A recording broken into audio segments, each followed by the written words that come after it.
Hello दोस्तों, मैं सूरज भगत आपको अपने चैनल सूरज स्टडी पॉइंट पर आपका स्वागत करता हूं। दोस्तों, आज हम जीके सीरीज के अंतर्गत इतिहास में प्राचीन भारत को पढ़ेंगे, जिसमें सभी प्रतियोगी परीक्षाओं में प्रश्न पूछा जाता है। हम लोग थ्योरी पार्ट को कवर करेंगे। चलिए देखते हैं। इतिहास, सबसे पहले इसका डिफिनेशन देख लेते हैं, क्या होता है इतिहास। ये कहता है जब से सृष्टि की उत्पत्ति हुई है तब से लेकर वर्तमान दौर तक, सृष्टि के उत्पत्ति से वर्तमान दौर तक मानव सभ्यता का जो लिखित संकलन है उसी को इतिहास का संज्ञा दिया गया है। जो लिखित संकलन है, तो जब से उत्पत्ति हुआ है तब से है। चलिए, इतिहास का जनक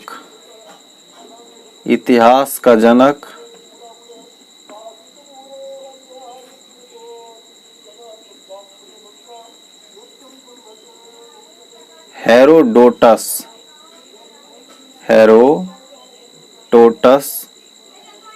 को कहा जाता है। इतिहास का जनक हेरोडोटस को कहा जाता है। चलिए, अध्ययन के सुविधा के लिए इतिहास को 3 भागों में बांटा गया है। तो ये 3 कालखंड में रखा गया है। पहला जो है आपको प्रागैतिहासिक काल है। प्रागैतिहासिक काल पहला, ठीक है। जैसे इसको हम लोग पाषाण काल भी बोलते हैं, जैसे पाषाण काल। दूसरा जो है आद्य ऐतिहासिक काल। आद्य ऐतिहासिक काल।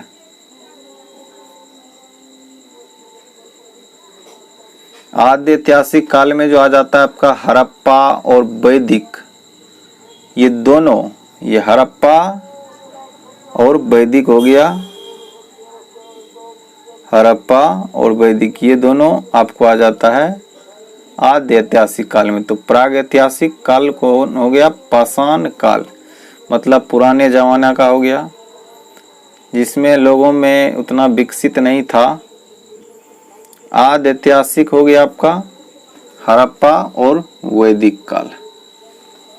चलिए, इसके आगे है तीसरा नंबर ऐतिहासिक काल। तीसरा नंबर ऐतिहासिक काल। ये 3 कालखंड हो गया, जिसमें इतिहास का लिखित उपलब्ध है। जो लिखित इतिहास हम लोग पढ़ते हैं, तो ये सब ऐतिहासिक काल में आ जाएगा। चलिए, आज हम लोग का टॉपिक है प्राचीन भारत के बारे में पढ़ना है। चलिए, हमारा भारत क्या है। सबसे पहले हमारा भारत को देखते हैं। हमारा भारत, चलिए, कहता हमारे देश भारत का नामकरण ऋग्वेदिक काल का एक प्रतापी राजा। देखिए, सबसे पहले भारत का नामकरण कैसे हुआ। ऋग्वेदिक काल में एक राजा हुआ, उसका एक प्रतापी राजा का नाम था भरत, ठीक है। ये भरत जो है, ये राजा है। इसी के नाम पर जो है हमारे देश का नाम भारत पड़ा है। किसके नाम पे? तो भरत के नाम पे हमारे देश का नाम भारत पड़ा है। भरत के नाम पे। पूर्व में इसे आर्य का भूमि होने के कारण, आर्य का भी भूमि रहा है भारत। आर्य का भूमि, आर्य का भूमि। तो आर्य के भूमि होने के कारण इसका नाम क्या पड़ गया? आर्यावर्त। आर्यावर्त। चलिए आगे जो है बौद्ध ग्रंथ में भारत को कहा गया, बौद्ध ग्रंथ में जो है भारत को कहा गया जम्बू द्वीप कहा गया है बौद्ध ग्रंथ में। यूनानी ने इसको इंडिया का नाम दिया, यूनानियों ने इसको नाम दिया इंडिया का, हमारे देश का नाम इंडिया दिया यूनानी ने। और मध्य काल में जो मुस्लिम इतिहासकार आया उसने हमारे देश को नाम हिंद नाम दिया अथवा हिंदुस्तान नाम दिया। तो मुस्लिम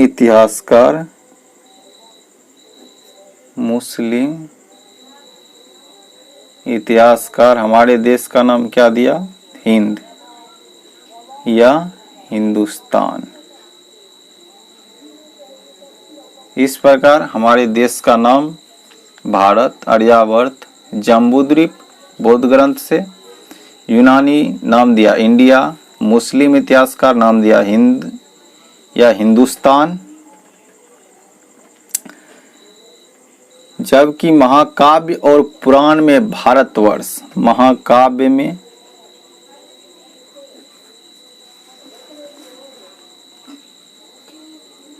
और पुराण में इसका नाम पड़ा भारतवर्ष।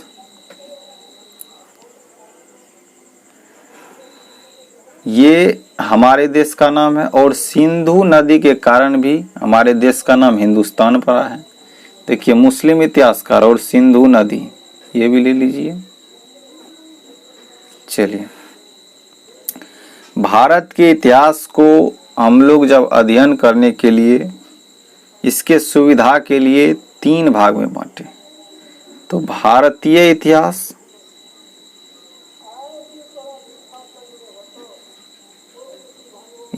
को 3 भाग में बांटे हैं। पहला जो है इसका प्राचीन भारत सबसे पहला है,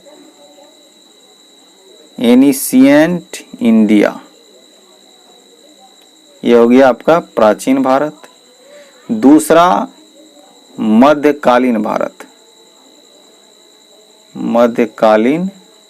भारत यानी मिडिवल इंडिया।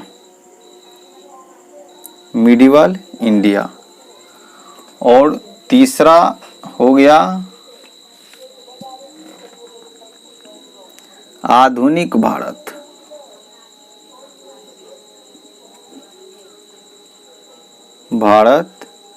Modern India.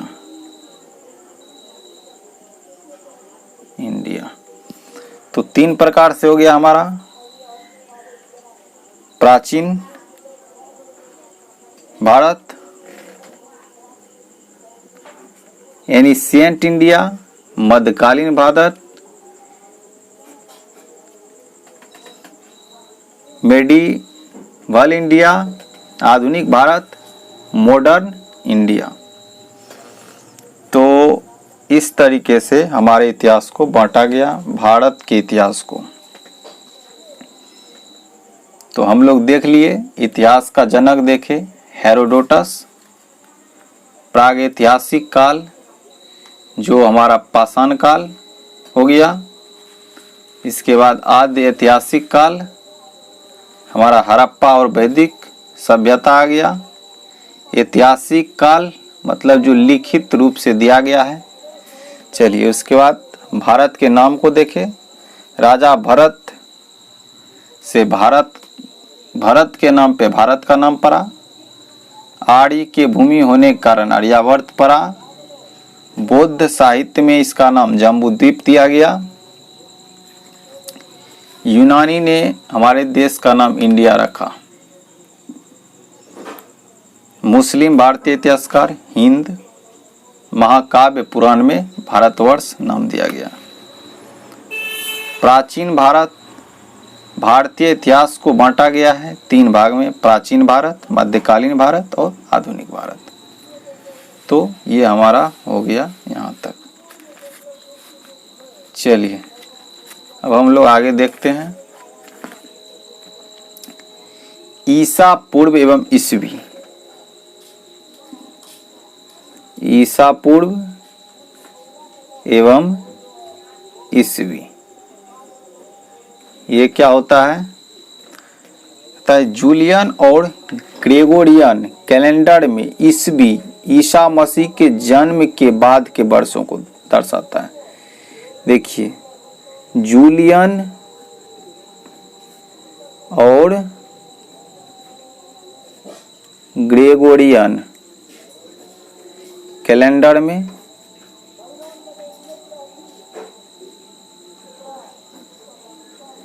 ईसवी ईसा मसीह के जन्म के बाद, ईसा मसीह जन्म के बाद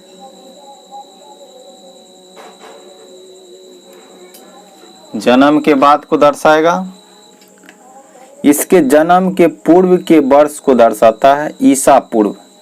अगर हम ईसवी का बात करें तो जन्म के बाद हो गया। ईसा पूर्व का बात करें, ये जन्म से पहले हो जाएगा, जन्म से पहले।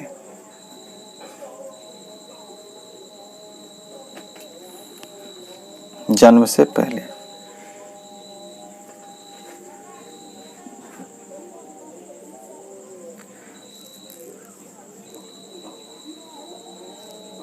बीस ईस्वी का मतलब ईसा के जन्म के 20 साल बाद। जैसे 20 ईस्वी पूर्व का मतलब ईसा के जन्म के 20 साल पहले। तो ये हो गया। आजकल ईस्वी की जगह कॉमन एरा सीई और ईसा पूर्व की जगह बिफोर कॉमन एरा। ईस्वी के जगह पे अभी कॉमन एरा सी और ईसा पूर्व के जगह बिफोर कॉमन एरा। इसका प्रयोग समान हो गया है BCE, या इसको CE यहाँ लिखे थे। वैसे आमतौर पर कालक्रम विभेद के लिए लैटिन भाषा शब्द AD का प्रयोग ईसा मसीह के जन्म तिथि के आरंभ हुए सन हेतु प्रयोग किया गया। ये संक्षेप में ईस्वी कहा जाता है। AD का मतलब ईस्वी होता है, जिसे संक्षेप में ई से लिखते हैं, संक्षेप में ई से। ठीक है। AD यानी एनो डोमिन का शाब्दिक अर्थ in the year of lord Jesus Christ. ईसा मसीह के जन्म के पहले के समय के लिए BC। अगर जन्म के पूर्व ईसा पूर्व का बात करेंगे तो BC लिखा जाता है, यूज किया जाता है। तो चलिए, ये हम लोग कुछ ईस्वी से रिलेटेड चीज देख लिए जो कि हर जगह काम में आता है।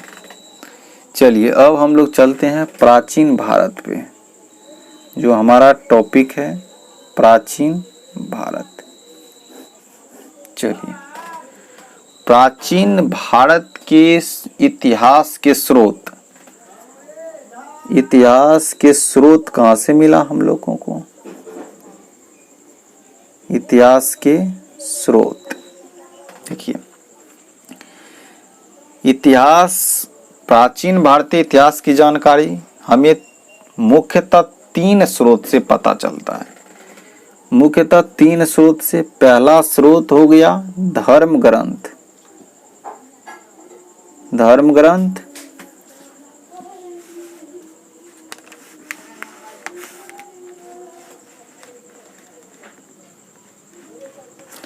पहला स्रोत धर्म ग्रंथ एवं ऐतिहासिक ग्रंथ, एवं ऐतिहासिक ग्रंथ। धर्म ग्रंथ एवं ऐतिहासिक ग्रंथ। दूसरा जो स्रोत है वह विदेशी यात्रियों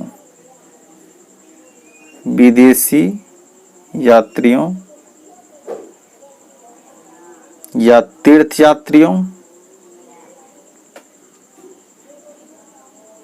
तीर्थयात्रियों के विवरण। पहला विदेशी यात्रियों, दूसरा तीर्थयात्रियों के विवरण, तीसरा जो है पुरातात्विक साक्ष्य, जो खोदने से मिलता है पुराना चीज, तो पुरातात्विक साक्ष्य। ये इतिहास का स्रोत है, प्राचीन इतिहास का। यानी धर्म ग्रंथ और ऐतिहासिक ग्रंथ हो गया, विदेशी यात्री, तीर्थयात्री का विवरण, पुरातात्विक साक्ष्य या स्रोत। सबसे पहला अगर हम बात करें धर्म ग्रंथ एवं ऐतिहासिक ग्रंथ से मिली जानकारी, पहला देखते हैं हम लोग धर्म ग्रंथ एवं ऐतिहासिक ग्रंथ। इससे जो हमको जानकारी मिलती है, तो क्या जानकारी मिलती है? धर्म ग्रंथ अथवा धार्मिक साहित्य को दो भाग में बांटा गया। धर्म ग्रंथ या धार्मिक साहित्य को कितना भाग में? दो भाग में बांटा गया है। पहला है ब्राह्मण साहित्य,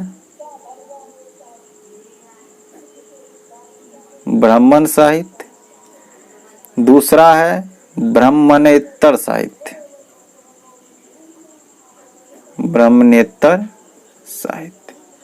ये दो भाग हो गया। चलिए, सबसे पहला हम ब्राह्मण साहित्य का बात करेंगे। ब्राह्मण साहित्य में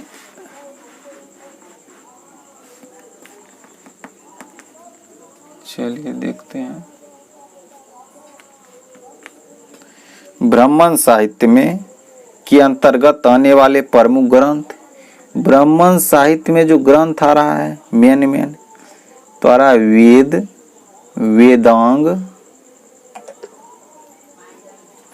वेदांग, उपनिषद,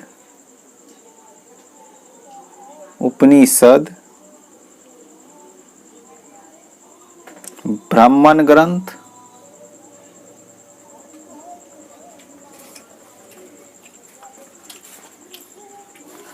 आरण्यक, पुराण,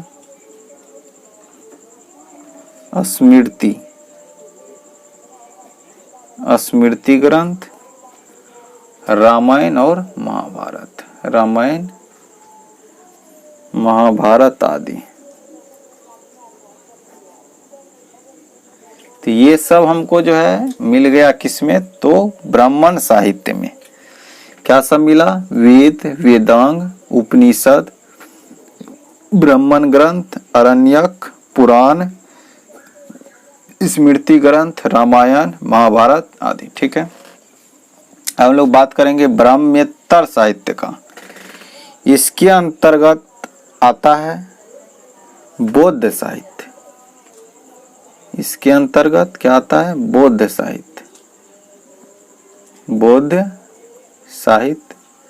दूसरा आता है जैन साहित्य। कौन सा आ जाता है? जैन साहित्य। चलिए, वेद जो है संस्कृत भाषा के वेद शब्द से वेद की उत्पत्ति हुई है। इस शब्द से वेद का उत्पत्ति हुआ है, जिसका अर्थ होता है पवित्र एवं आध्यात्मिक। यानी इसका मतलब हो जाता है, वेद का मतलब पवित्र और आध्यात्मिक ज्ञान, पवित्र एवं आध्यात्मिक ज्ञान। ठीक है, तो ये हो गया। देखिए, वेद जो है भारत का सबसे प्राचीन ग्रंथ बोला जाता है। वेद को भारत का सबसे प्राचीन ग्रंथ है। वेद के संकलनकर्ता कौन है? तो महर्षि कृष्ण द्वैपायन पायन वेद व्यास।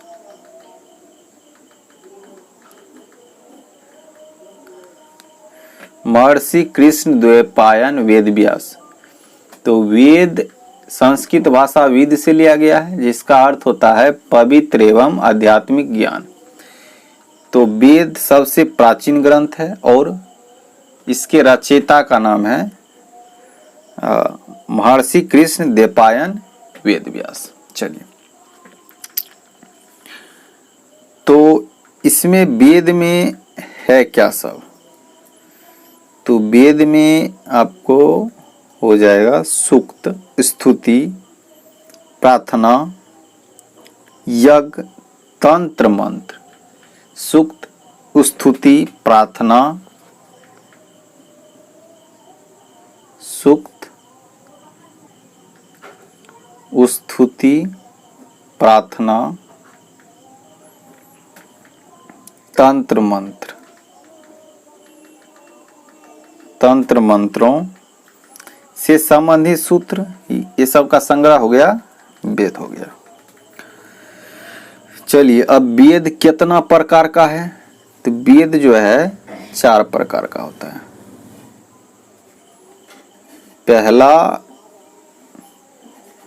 पहला वेद जो है ऋग्वेद। ऋग्वेद। दूसरा है यजुर्वेद।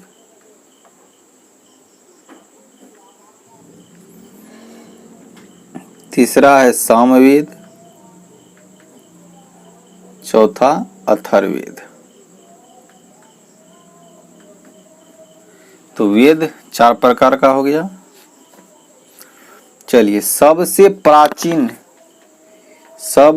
प्राचीन हो जाएगा ऋग्वेद आपका। सबसे प्राचीन वेद ऋग्वेद। और सबसे बाद का वेद हो जाएगा अथर्ववेद। अथर्ववेद सबसे बाद का, सबसे बाद का हो गया अथर्ववेद। अब चलते हैं हम लोग ऋग्वेद पे। ऋग्वेद को देखते हैं।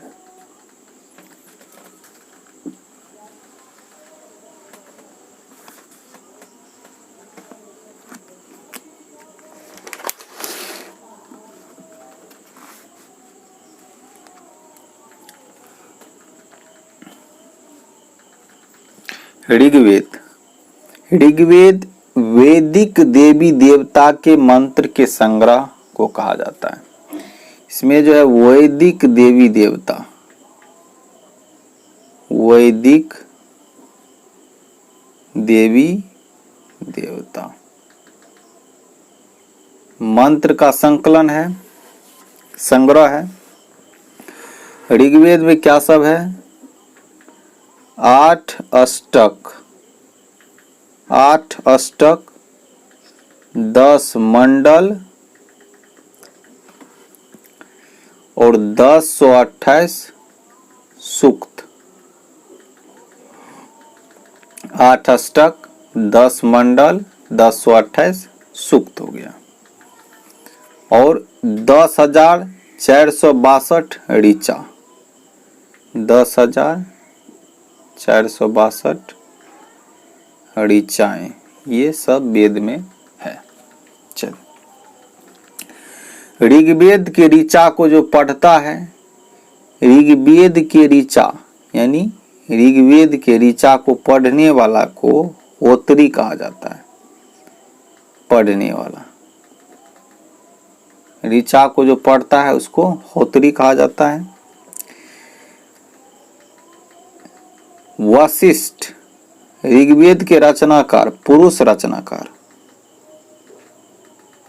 पुरुष रचनाकार कौन था?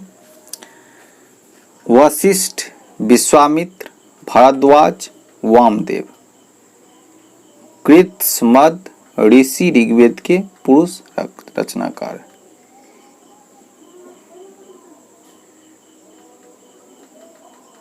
वशिष्ठ, विश्वामित्र, सारा उतना इम्पोर्टेंट नहीं है, फिर भी जान लेते हैं। भारद्वाज, वामदेव, अत्रि, गृत्समद ऋषि ऋग्वेद के पुरुष रचनाकार। और महिला ऋषि पोलोमी, सची, काक्षविरिता। देखिए महिला ऋषि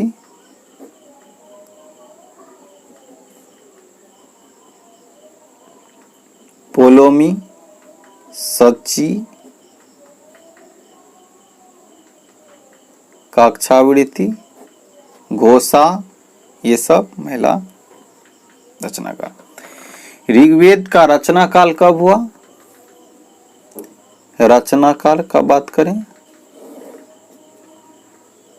रचना काल ये जो है 1500 ईस्वी पूर्व से, ईस्वी पूर्व हम लोग चर्चा कर चुके हैं, से 1000 ईस्वी पूर्व माना जाता है। ऋग्वेद से हमें आर्य के जीवन व्यवहार, राजनीति प्रणाली, तत्कालीन इतिहास की जानकारी मिलती है। ऋग्वेद से आर्य का जीवन प्रणाली, राजनीतिक प्रणाली, तत्कालिक इतिहास की जानकारी मिलती है। ऋग्वेद के 10वें मंडल में, देखिए 10वें मंडल में को अंत में जोड़ा गया, ये 10वें मंडल को अंत में जोड़ा गया है। 10वें मंडल के पुरुष सूक्त, पुरुष सूक्त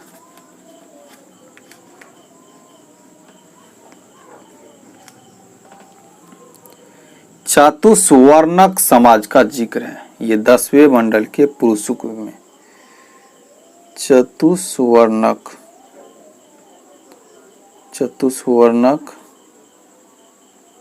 समाज का जिक्र दिया है।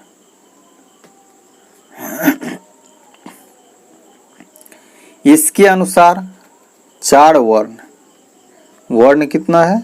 4 वर्ण। कौन कौन सा वर्ण है? देखिए ब्राह्मण, क्षत्रिय, शूद्र, वैश्य और शूद्र।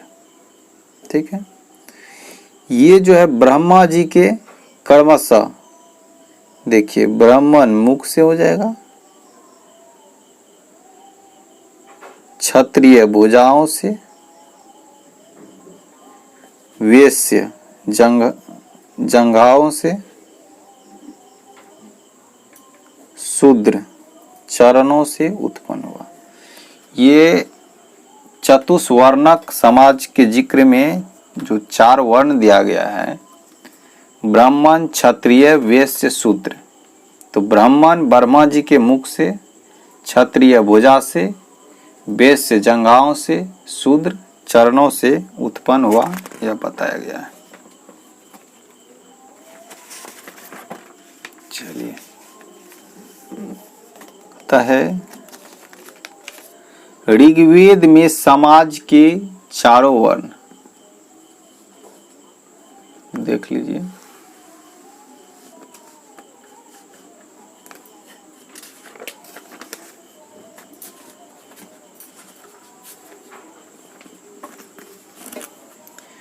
देखिए ऋग्वेद में समाज के 4 वर्ण के दायित्व, व्यवसाय, सामाजिक जातिगत स्थिति, विशेषाधिकार एवं कर्तव्य का स्पष्ट वर्णन किया गया है।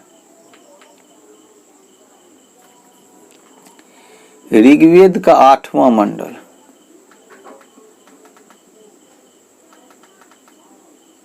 ऋग्वेद का 8वां मंडल में हस्तलिखित ऋचा, जो हाथ से लिखा हुआ ऋचा है, हस्तलिखित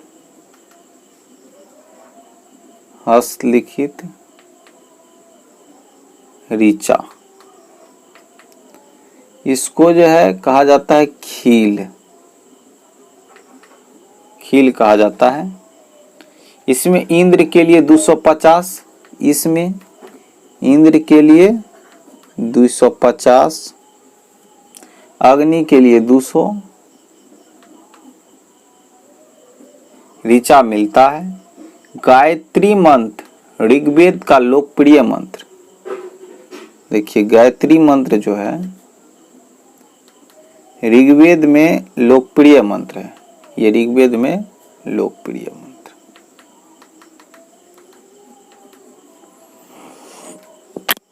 वैदिक साहित्य में ऋग्वेद के बाद शतपथ ब्राह्मण का प्राचीन इतिहास के साधन के रूप में महत्वपूर्ण स्थान है। वैदिक साहित्य में अगर हम ऋग्वेद के बाद का बात करें तो शतपथ ब्राह्मण का उपयोग है। ऋग्वेद, सामवेद, यजुर्वेद, अथर्ववेद ये सब संहिता कहलाते हैं। देखिए ऋग्वेद, सामवेद, यजुर्वेद, अथर्ववेद ये सब को मिलाकर के क्या हो गया? संहिता। ठीक है। संहिता का अर्थ संकलन होता है। संहिता मतलब संकलन। ठीक है। ऋग्वेद 2 ब्राह्मण ग्रंथ हैं। ऋग्वेद के 2 ब्राह्मण ग्रंथ, 2 ऐतरे,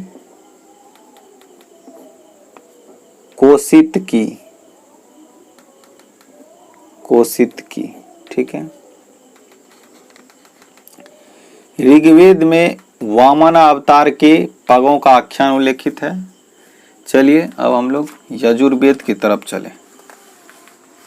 ऋग्वेद कंप्लीट है। यजुर्वेद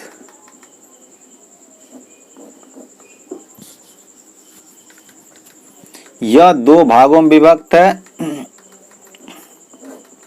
2 भागों में बांटा गया है। कृष्ण यजुर्वेद,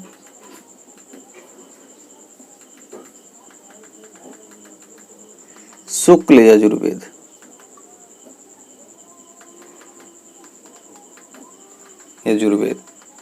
यजुर्वेद कर्मकांड प्रधान है जो गद और पद दोनों में है।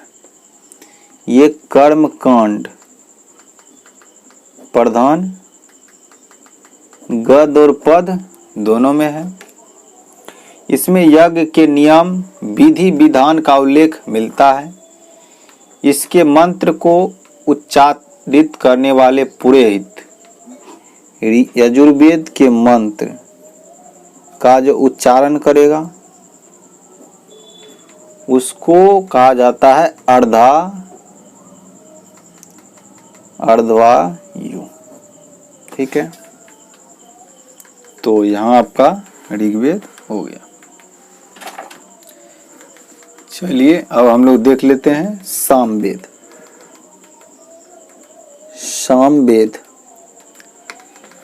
सामवेद का अर्थ होता है गान। सामवेद का अर्थ क्या होता है? गान। अर्थात यह गाई जा सकने वाली ऋचा का संकलन है। गाने वाला ऋचा हो गया। इसमें भारतीय संगीत का जनक भी कहा जाता है। इसको भारतीय संगीत का जनक हो गया। ठीक है। सामवेद में 1549 ऋचा। कितना ऋचा है? 1549। ठीक है, ऋचा है।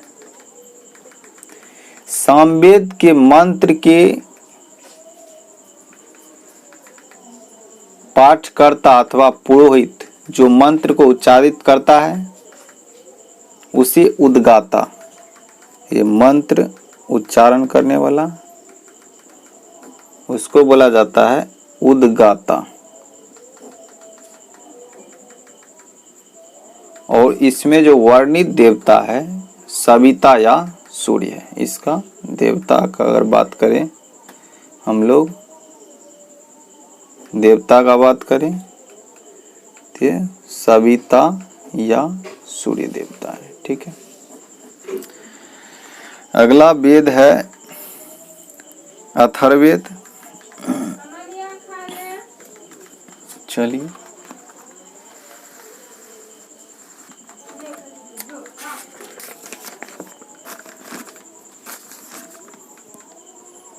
देखते हैं। अथर्ववेद अथर्वा ऋषि द्वारा इन वेद के रचना हुआ। किनके द्वारा? तो अथर्वा ऋषि।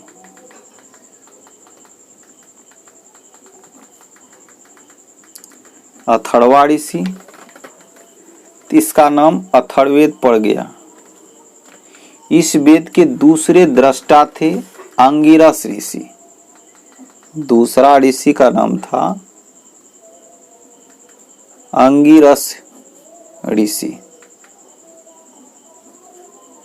जिसके कारण इसे अथर्वा अंगिरस, ये दोनों को मिला करके अथर्वा अंगिरस बन गया। अथर्वा अंगिरस वेद भी इसको सेकेंड नाम इसका पड़ गया, दूसरा नाम। एगो अथर्वा ऋषि का अथर्वा वेद, अंगिरस ऋषि भी इसके दृष्टा थे, इसलिए इसका नाम अथर्वा अंगिरस वेद हो गया। साथ ही इसे भेषण वेद भी कहा जाता है और इसका एक नाम और है भेषण वेद। ठीक है। अथर्ववेद में क्या सब है?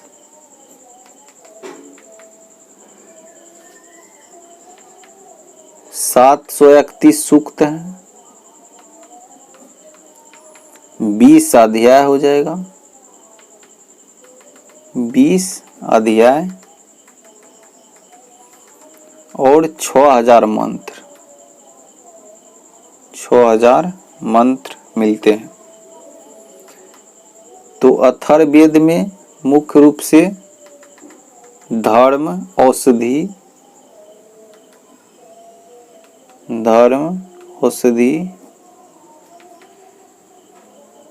जादू टोना, ब्रह्म ज्ञान, जादू टोना, ब्रह्म ज्ञान, साप वशीकरण,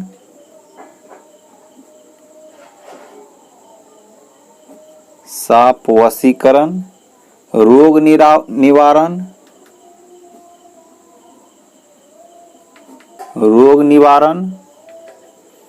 स्तुति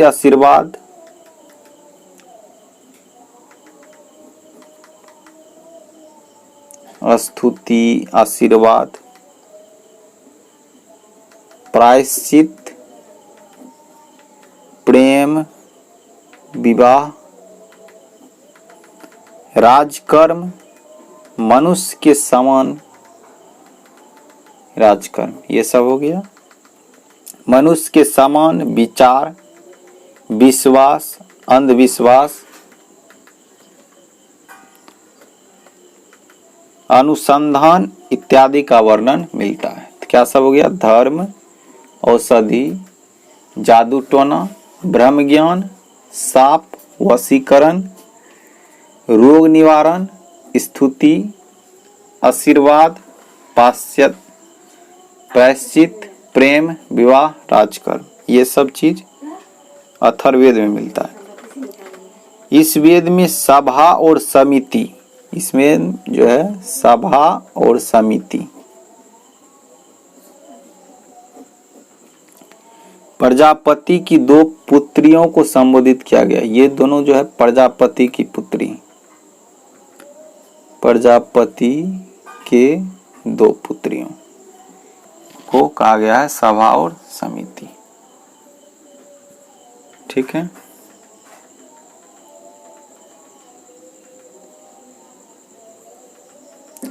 इस वेद में कुरुओं के राजा परीक्षित की तथा आर्य अनार्य समन्वय की चर्चा उपलब्ध है।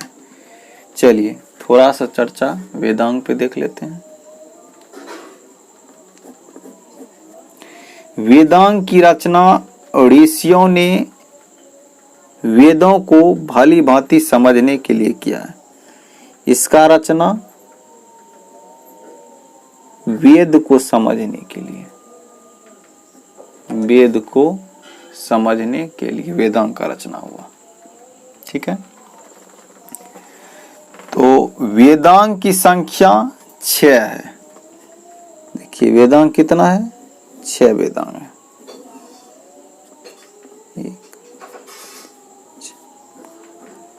कौन कौन सा है? पहला शिक्षा, कल्प, व्याकरण,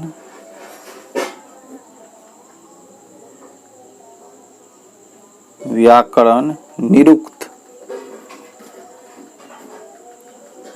छंद, ज्योतिष। तो चलिए वेदांग रचना, वेद के रचना को समझने के लिए तो वेदांग कितना है? शिक्षा 6 है, वेदांग 6, शिक्षा, कल्प, व्याकरण, निरुक्त, छंद और ज्योतिष।